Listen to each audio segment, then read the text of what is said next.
Lisa never thought silence could feel so loud. It wasn't the kind of silence that felt peaceful or calming, like the quiet of an early morning or the stillness after rain. This silence was different. It pressed against her ears, settled into her chest, and lingered in the corners of her apartment like something unseen but deeply present. It wasn't just the absence of sound, it was the absence of distraction, and that was what unsettled her the most. For years, her life had been full. Or at least, it had felt full. Notifications lighting up her phone, conversations that stretched late into the night, laughter that echoed through crowded rooms, plans stacked on top of plans, so there was never a moment to pause. Even when she was physically alone, she was never really alone. There was always something, music playing in the background, a video running, a message waiting to be answered. She had grown used to it. Dependent on it, even. But now, sitting in her apartment on a quiet evening, all of that was gone. The clock ticked steadily on the wall, each second stretching longer than it should. The faint hum of the refrigerator filled the kitchen, a sound she had never noticed before but now couldn't ignore. Outside, distant traffic moved like a soft, continuous whisper, reminding her that life was happening somewhere, but not here. Not with her. Lisa sat on the couch, her phone in her hand, screen glowing softly against the dim light of the room. She scrolled without purpose, her thumb moving automatically, refreshing the same apps over and over again as if something new might suddenly appear. But nothing did. No new messages. No notifications worth opening. Just the same empty feed. She sighed and locked the screen. The silence rushed back immediately, heavier this time, as if it had been waiting. Without thinking, she reached for the remote and turned on the television. The room filled with noise, voices, music, artificial laughter, but she wasn't really watching. The screen flickered with images she barely registered. It didn't matter what was on. What mattered was that it wasn't quiet anymore. But even that didn't feel right. There was a strange disconnect, like the noise was happening outside of her, not within her. The emptiness remained, untouched, sitting quietly beneath the surface. She shifted uncomfortably, pulling her legs closer to her chest. "Why does this feel so heavy?" she murmured to herself. She didn't have an answer. The truth was, Lisa had never really spent time alone, not like this. Not without an escape. Not without something to fill the space between her thoughts. And now that the space was finally there, wide and open, she didn't know what to do with it. So she tried to avoid it. The next few days became a pattern of subtle escape. She kept the television on longer than usual. She played music even when she wasn't listening. She reached out to people more often, starting conversations that didn't mean much just to feel connected to something outside herself. Sometimes it worked. For a moment, she would feel lighter, distracted, almost normal again. But the moment the noise faded, the silence returned. And each time it came back, it felt louder than before. One evening, she found herself pacing the length of her living room, her phone clutched tightly in her hand. Her mind raced with the urge to call someone, anyone. It didn't matter who. She just didn't want to be alone with this feeling. Her thumb hovered over a contact. She hesitated. Something inside her paused, just for a second. "What am I doing?" she whispered. The question caught her off guard. She lowered the phone slightly, staring at the screen as if it might answer her. But it didn't. It just reflected her own face back at her, tired, uncertain, searching. What am I running from? This time, the question felt heavier. She didn't move. For a long moment, she just stood there, caught between action and stillness, between escape and something she didn't fully understand yet. Then, slowly, she let her hand fall to her side. She didn't make the call. Instead, she turned off the television. The room fell silent again. But this time, she didn't fight it immediately. Her heart beat a little faster as the quiet settled in. She could feel it, pressing, waiting, almost expectant. Every instinct told her to fill it, to break it, to run from it. But she didn't. She walked over to the couch, then stopped, hesitating for a moment before lowering herself onto the floor instead, her back resting against the side of it. It felt grounding somehow, like she was choosing to sit with something real instead of hiding from it. The silence stretched. Her thoughts came rushing in almost instantly, like they had been waiting for this exact moment. Memories. Regrets. Questions she had ignored for years. Why did she feel so uncomfortable alone? Why did she always need something, or someone, to fill the space? When was the last time she had actually sat with herself like this? She shifted slightly, pulling her knees closer, wrapping her arms around them as if to hold herself together. "This is stupid," she muttered under her breath.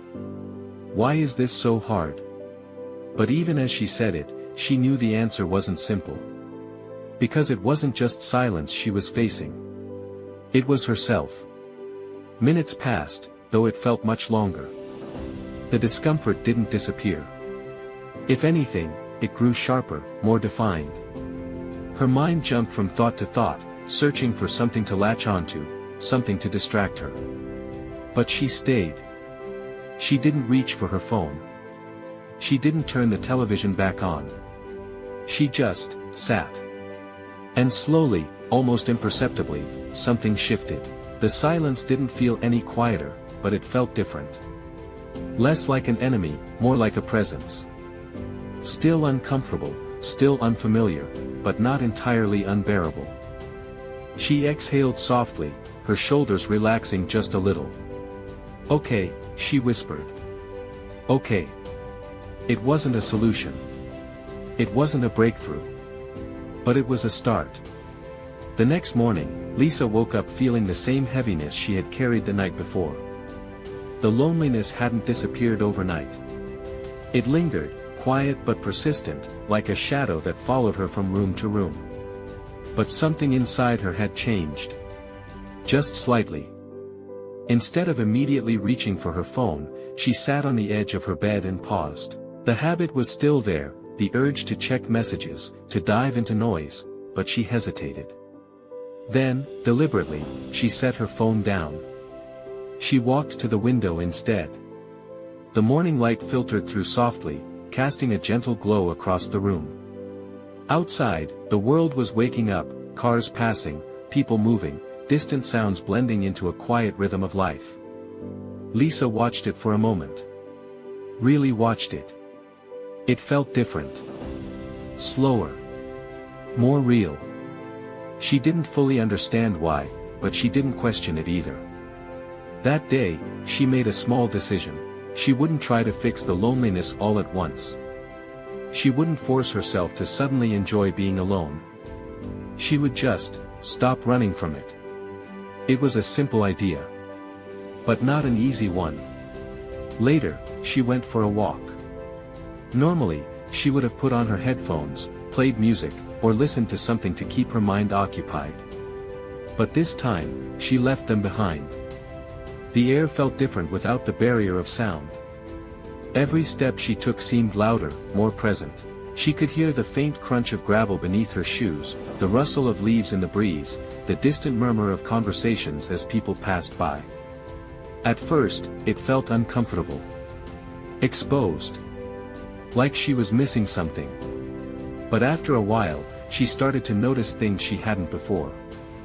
Small details, the way sunlight flickered through the trees, the rhythm of her own breathing, the steady pace of her footsteps. It wasn't exciting. It wasn't dramatic. But it was real, and for the first time in a long time, she felt connected to something, not through noise, not through distraction, but through presence. When she returned home, the silence was still there. But it didn't hit as hard. That evening, she sat with a cup of tea, not in front of a screen, not with music playing, just sitting. Thinking. Feeling. And though the loneliness hadn't disappeared, it had softened. Just enough for her to see it differently. Maybe being alone wasn't the problem. Maybe the problem was that she had never learned how to be with herself. The thought stayed with her as the night settled in. And for the first time, the silence didn't feel like something she had to escape. It felt like something she might, one day, understand. The loneliness didn't disappear, not in the way Lisa once hoped it would, not like a switch turning off or a storm suddenly clearing into blue sky, but it changed shape so gradually that she almost didn't notice it at first, like something heavy dissolving slowly into something quieter, more manageable, less suffocating, and in its place there was still an emptiness, but it no longer felt like a void trying to swallow her whole. Instead it felt like a space, wide, unfamiliar, and waiting, and that difference, though subtle, became the beginning of everything that followed, because Lisa started to understand that what she had been fighting wasn't just loneliness itself but her inability to sit inside it without trying to escape, and now that she had stopped running, even just a little, she could begin to see it more clearly, not as something attacking her but as something revealing her, and that realization didn't comfort her immediately.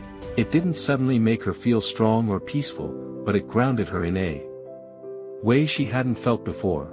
Like she was finally standing still long enough to see where she actually was instead of constantly moving just to avoid looking, and so her days began to shift, not dramatically, not in ways anyone else would notice, but internally, quietly, intentionally, because Lisa made a decision that felt small but carried weight. She would start building a relationship with herself the same way she had once built connections with others, with time, attention, and presence, and at first she didn't know what that even meant in practice, because she had spent so long reacting to life instead of choosing it. But she began with mornings, because mornings felt softer, less crowded with expectation, and there was something about waking up before the world fully came alive that made everything feel more honest, more open, and so she stopped reaching for her phone the moment she opened her eyes. Even though the urge was still there, still strong, still automatic, she resisted it, sometimes with effort, sometimes with frustration. But she did it anyway, and instead she would sit by the window with a notebook resting on her lap, staring at the blank page as if waiting for something meaningful to appear, and at first nothing did. Her mind scattered in different directions, random thoughts, unfinished ideas, fragments of worries and memories that didn't seem to connect, but she wrote them down anyway, without filtering, without judging, without trying to make sense of them, just letting them exist outside of her for once, and over time, as days turned into a quiet rhythm of repetition, something began to form beneath the surface of those scattered thoughts, patterns that she hadn't noticed before, truths that had been buried under years of noise and distraction. And one of the first things she realized was how much of her life had been shaped by the fear of being alone, how many decisions she had made not because they felt right to her but because they kept her surrounded, occupied, connected in ways that looked full on the outside but often felt empty underneath. And that realization was uncomfortable. It forced her to confront moments she would have rather ignored, times she stayed in conversations that drained her, relationships where she gave more than she received, situations where she silenced herself just to maintain a sense of belonging, and as those memories surfaced, she felt a mix of regret and clarity, because she could finally see them for what they were, not failures, not mistakes to dwell on endlessly, but evidence of a version of herself that didn't know how to stand alone yet. And instead of criticizing that version, she began to understand it, to feel a strange kind of compassion for the person she had been, someone who was simply trying to avoid the very feeling she was now learning to face, and that shift in perspective softened something inside her, made the process feel less like punishment and more like growth, and with that softness came a new kind of curiosity, not about the world around her, but about herself, because for the first time she wasn't asking, who do I need to be for others, but, who am I when no one is asking anything from me? And that question didn't have a quick answer. It unfolded slowly through small, deliberate choices that she started making throughout her days, choices that seemed insignificant on the surface but carried meaning because they came from her, not from habit or expectation. Like rearranging her living space not based on what looked appealing to others but on what felt comfortable to her, moving furniture until the room reflected a sense of calm she hadn't realized she was craving, or cooking meals she genuinely enjoyed instead of defaulting to convenience, taking the time to prepare something simple and sitting down to eat it without distraction, tasting it fully, being present in the moment instead of rushing through it. And at first these things felt almost unnatural, like she was learning how to live differently in a life she had always known, but gradually they became grounding, giving her a sense of ownership over her time and her environment that she had never prioritized before, and as that sense of ownership grew, so did her confidence in being alone, not in a loud or obvious way, but in a quiet, steady way that showed up in moments where she would have previously felt uncomfortable, like one afternoon, when she decided to go to a cafe by herself. An idea that once would have filled her with anxiety, the thought of sitting alone in a public space making her feel exposed.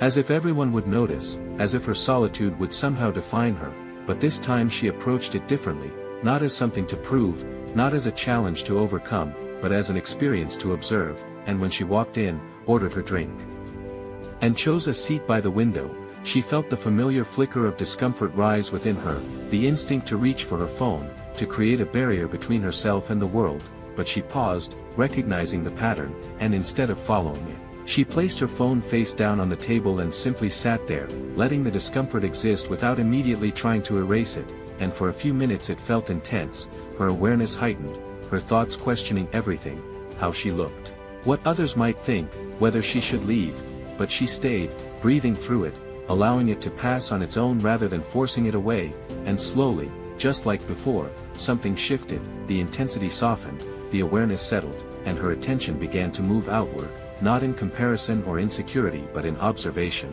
She noticed the way people interacted, the small details of conversations, the rhythm of the space around her, and instead of feeling separate from it, she felt quietly connected, as if she was part of the same moment even without directly engaging in it, and that realization stayed with her long after she left, because it showed her something she hadn't fully understood before, that being alone didn't automatically mean being disconnected.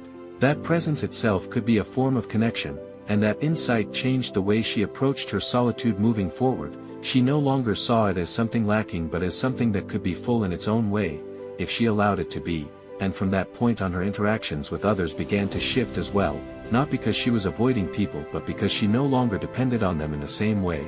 She spoke when she wanted to speak, listened when she wanted to listen, and stepped away when something didn't feel right, without the same fear of losing connection, because she had started to build a connection within herself that didn't disappear when others weren't present, and that internal stability made her more selective, more intentional. Not in a harsh or distant way but in a clear and grounded way. She no longer felt the need to fill every silence with conversation or every gap with company, and as a result, the connections she did maintain felt more genuine, more aligned, less forced, and even though there were still days when the loneliness returned, because it did, in waves that were sometimes unexpected and sometimes familiar, she approached it differently now. She didn't panic, didn't immediately try to fix it, instead, she acknowledged it, sometimes even sitting with it the same way she had on that first night, letting it exist without resistance, understanding that it was part of the process, not a sign that she was failing, and that patience with herself became one of the most important things she developed, because it allowed her to continue growing without the pressure of needing to be completely healed or perfectly independent. She accepted that this was something she was learning, not something she had mastered, and that acceptance made the journey feel sustainable, real, and over time, the quiet moments that once felt unbearable began to feel natural, even necessary. She found herself looking forward to them, not because she always felt happy in them but because she felt honest in them, and that honesty became something she valued more than constant comfort, because it was in those moments that she could hear herself clearly, understand herself deeply, and choose herself intentionally, and without realizing it, Lisa had begun to transform her relationship with solitude, not by eliminating loneliness completely but by reducing its power over her, by replacing fear with curiosity, avoidance with presence, and dependence with self-trust, and that transformation, though quiet and gradual, marked the point where she was no longer just enduring being alone, she was learning how to truly be with herself, and in that learning, she was finding something she hadn't known she was missing all along, a sense of inner companionship that didn't rely on anyone else, a steady, grounding presence that remained even in the quietest moments, and that presence, her own, was slowly becoming enough. Lisa didn't notice the exact moment everything settled into place.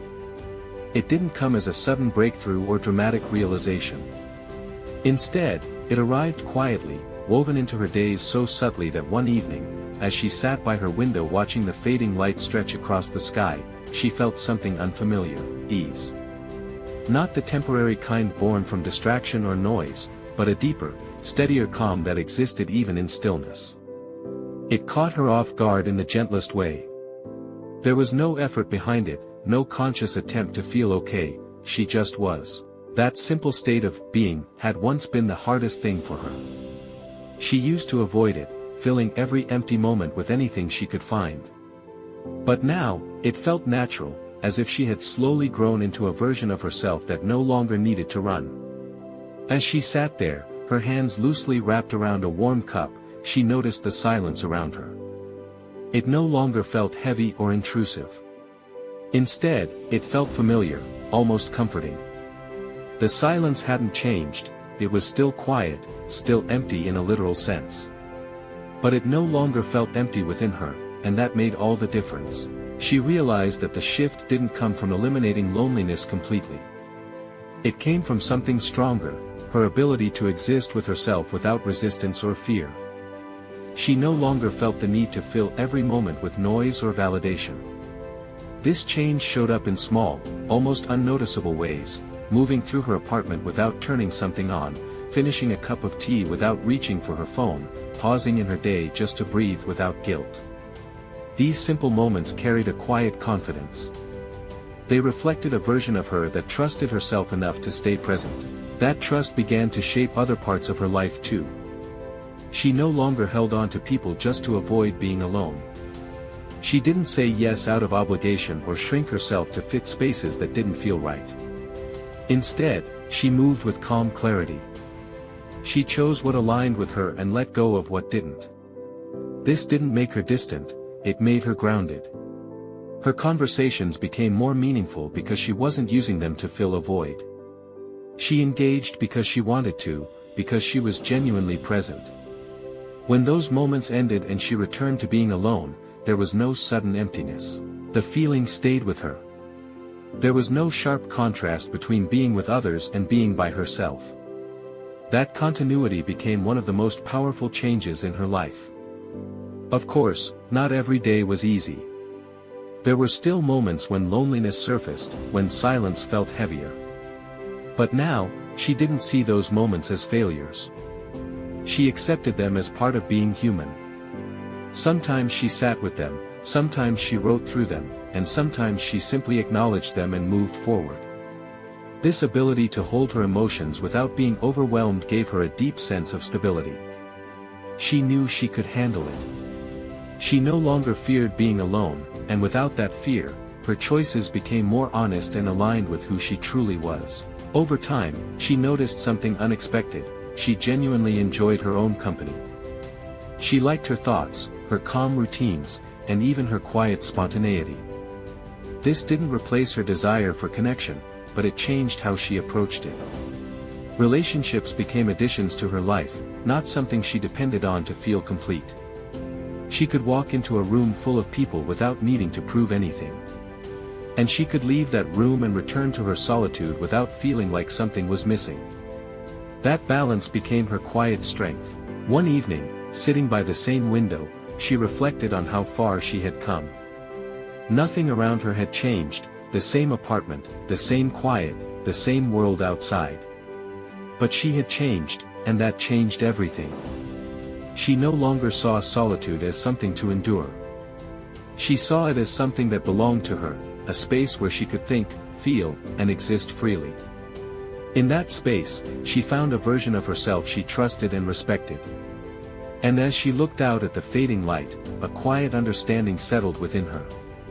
She was no longer afraid of being alone, because being alone no longer meant being empty, it meant being fully, peacefully with herself.